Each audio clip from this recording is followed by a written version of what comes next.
तर नमस्कार मित्रांनो, तर आज आम्ही बुलढाणा जिल्ह्यामध्ये उपोषणला बसलोय। तर उपोषणासाठी आम्ही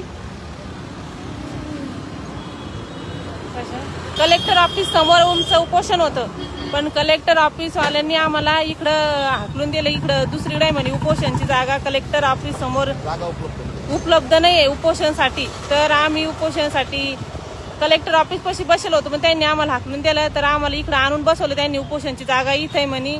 तर बघा मित्रांनो, तर बुलढाणा जिल्ह्यामध्ये उपोषणासाठी तर महिला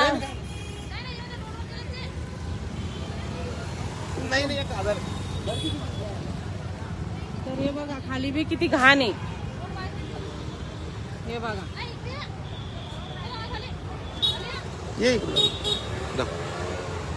तर मित्रांनो, आता उपोषणासाठी आम्ही बुलढाणा जिल्ह्यात बसलेलो आहे। आमचे लहान लहान मुलं सुद्धा इथं, आणि प्रशासन याच्याकडे दुर्लक्ष करत आहे। लहान मुलं काय आमचे दाखवत तिकडचे पोरं।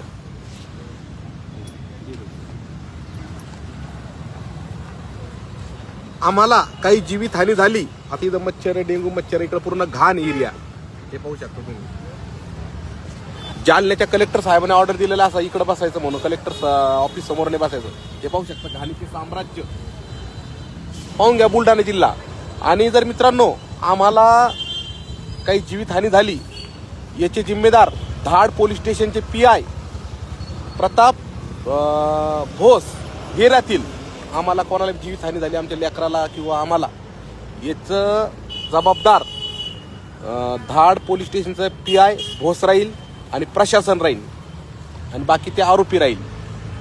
ध्यानात असू द्या, पहिला दिवस आहे आज आमचा उपोषणाचा। ही घाण पाहू शकता। कलेक्टर साहेब म्हणता आमच्या कार्यालयासमोर बसायचं नाही, कारण इकडे उपोषणासाठी वेगळी जागा मांडलेली। महाराष्ट्रात एक नंबर काम चालू आहे, पाहू शकता तुम्ही। घाणीत आणून बसवलं आम्हाला, घाणीत। तसं पोलीस कर्मचारी सुद्धा आहे आम्हाला, पण हे पाहू शकता घाण।